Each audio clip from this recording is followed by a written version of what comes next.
Sure kung taga He was, Simple. he is married with Ma'am Darlene Gurzaba sa Bandal. He has 2 kids. And then, ang birthplace din ni Pastor Jimmy is sa Silik Pikit, North Cotabato. And he was, ano bata. he was born August 9, 1969. Pero ipakilala ko mag-message kanya sa aton karon si Pastor Jimmy sa Bandal. Napagit pa iba-iba rin, no? Eh, maayong abot sa kanan. Pwede na mag-mic. Okay ra na mag-live. Dili ni ko na video kanang ako lang i-record atong program ha.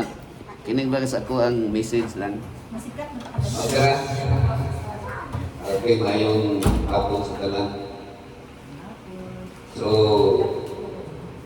pali nangayo ko listahan kay karon mo nakita, no? Okay, so mo, kita. Kami tatlo. Ay, di Una, kami no? suod. Dili nakikita. Hindi ko mo Estrella si Bernardo Estrella. Mas friend kayo ako. Si Boy. Budoy. Budoy din siya. Kani katong Congress kani, nakita kami nito sa BBC. Ako yung partner niya dito sa Las Piñas.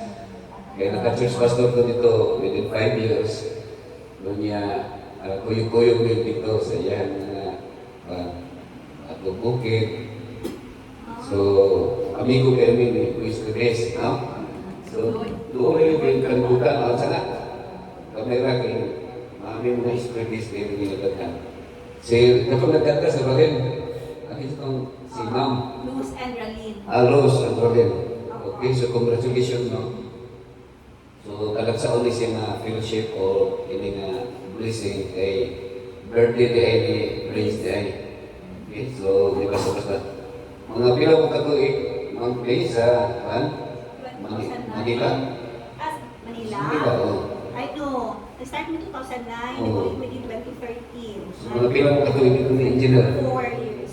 4 years. Yan ka to, gusto na ninyo na kuyo dito, balay.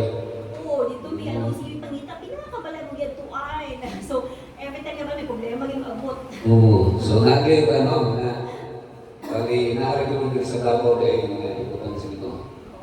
Ay, sa ko ako na John May, nalibot na akong Pilipinas. Doon niya, nibalik ko dito sa Davao. Kay 10 years ako dito sa Atroban. Doon niya, 1 year ko sa Hong Kong, 5 years ko sa Manila. Now, niningkat na akaron, doon ay versikulo na atong basahan sa 127, no? Ingon diri sa Psalms. Except the Lord build the house. No, ingon sa Psalms 27, 127 verse 1. Except the Lord build the house. Okay. Ingon diri murag ang atong the labor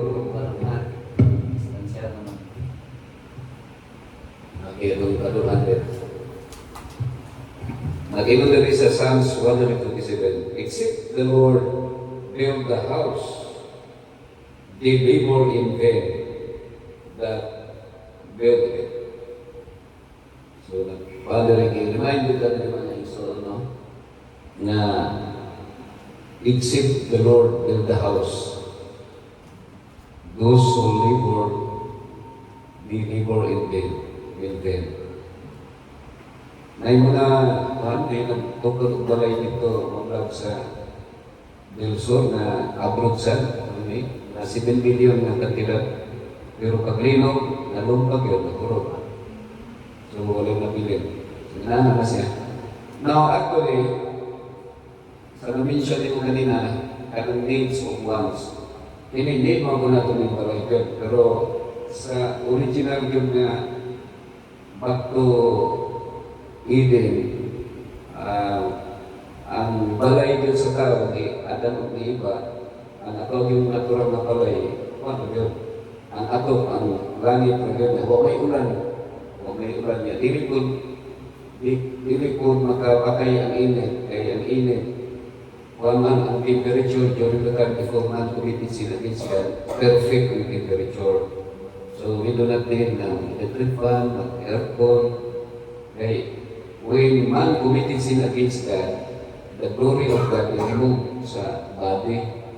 Kasi pag-remove, that's climate change. Pagka climate change, so italo na ta, panahon sa adlaw, kunya, tugna mo na ta panahon sa gabi.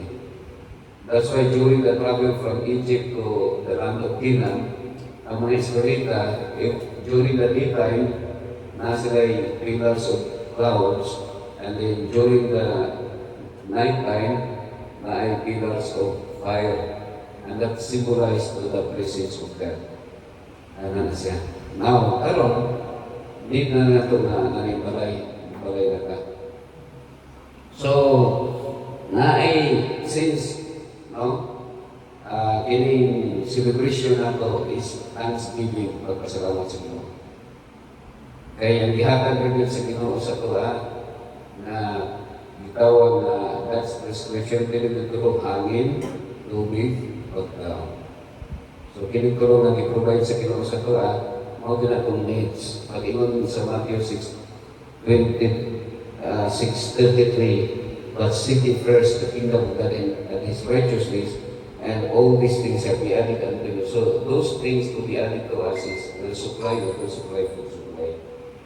Ano na siya mga persona. Now, in Scripture, we are reminded that God delights in dwelling among His people. In the book of Joshua, we heard a powerful declaration, as for me and my house, we will serve the Lord. Mawang gila siya ate. Actually, during the time, kapag kayo, ni Joshua, moto ang last time na wala sila na ulan at mana. Wala ang provision sa Ginoo sa ilang preto dalan o Canaan. Amay gawas ng mga pagkaon ng niya. Sa wilderness man sila nagpuyo. Actually, wilderness, please kayo ka din sa Davao kay when God said, when the promise of the land of promise na dalan o Canaan na flowing with milk and honey, ang makafulfill ang description Magulos, no? Oo. Parang murag ang dako, dagang to promise ni ang kining Florian o kining marang, murag mo siya milk kaulo. Pero actually, pero ang literal ng dalang o kinan dito sa Israel, isilto mo yun ang mga neighboring countries sa Israel. No, ang Jordan, actually, when Joshua declared this statement na choose you this day whom you will serve, it was in Jordan. Actually, in Jordan, before crossing Jordan River, panto siya, the kingdom of Jordan, mga disyerto na halos niya, ato na dito, halos disyerto na siya dito. Now, pagkabot nila sa Jordan, mo na itong pang sila, ni sila sa Jericho, and then they reached the land of Canaan, Israel.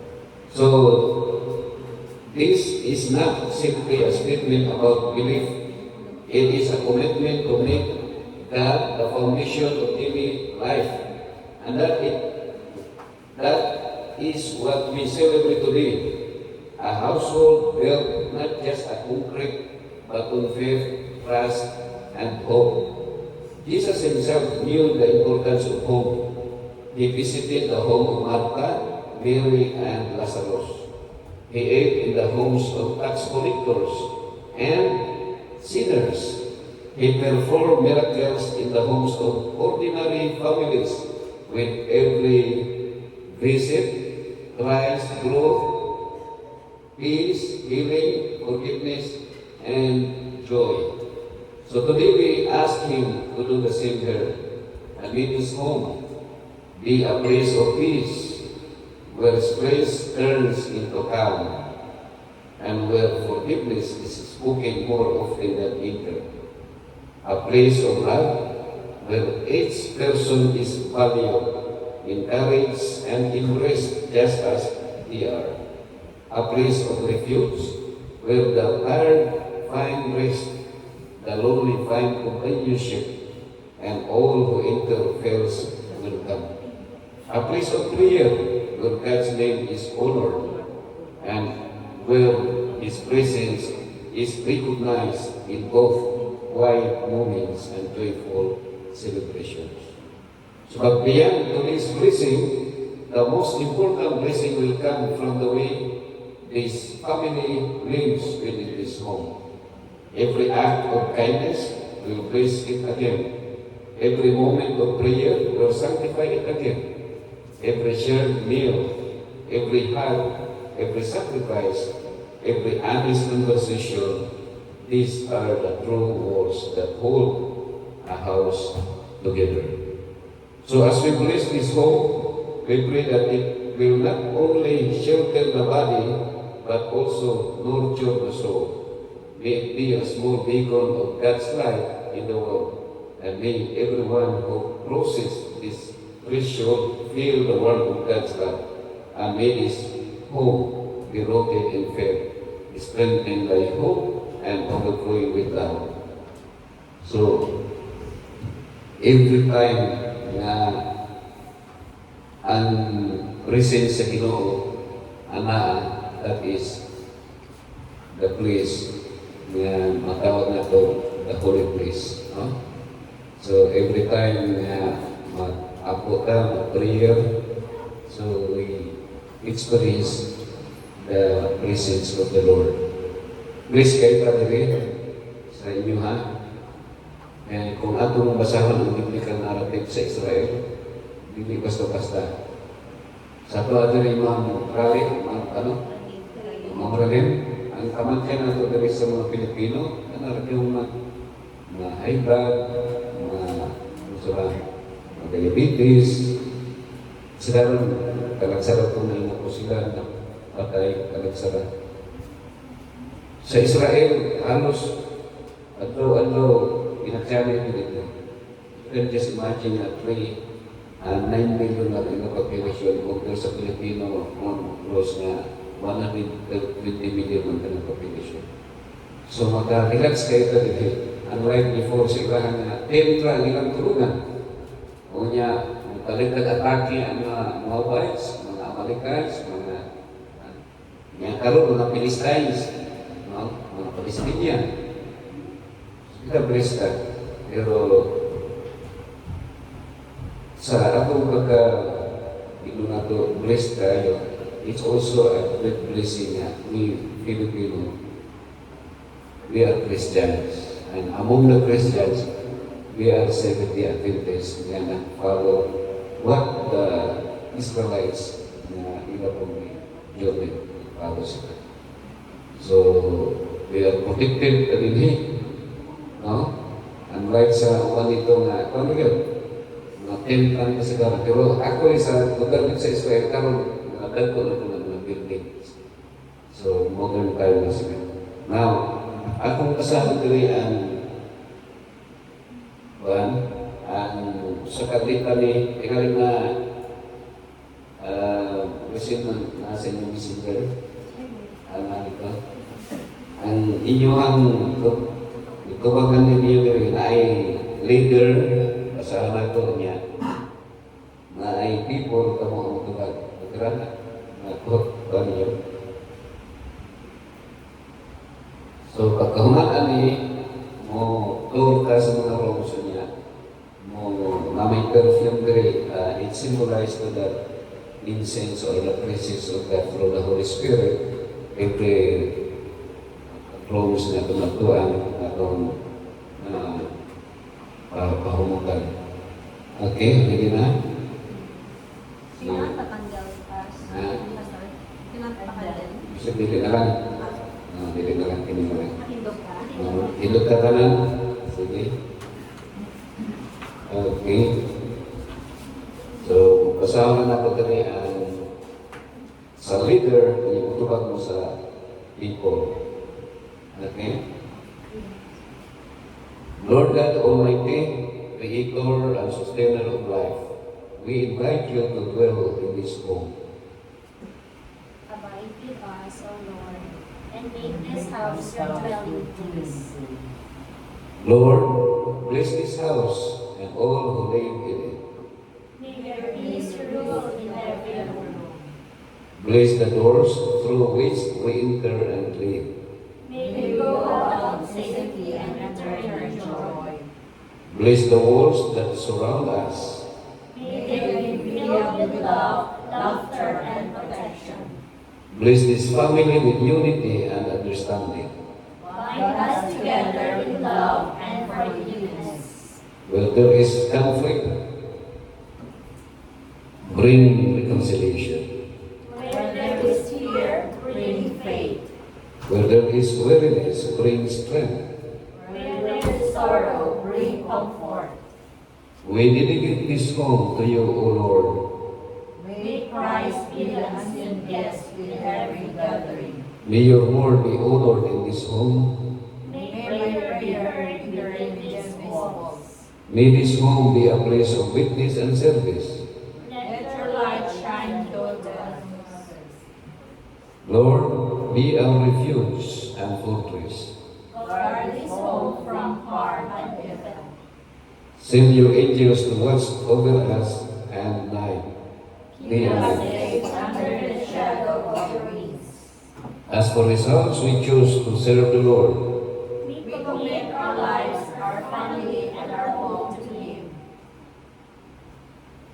Okay, so by this time, atong himuon ang pag-ato sa mga rooms, kung yung mahimong ka mga prayer dito. Okay?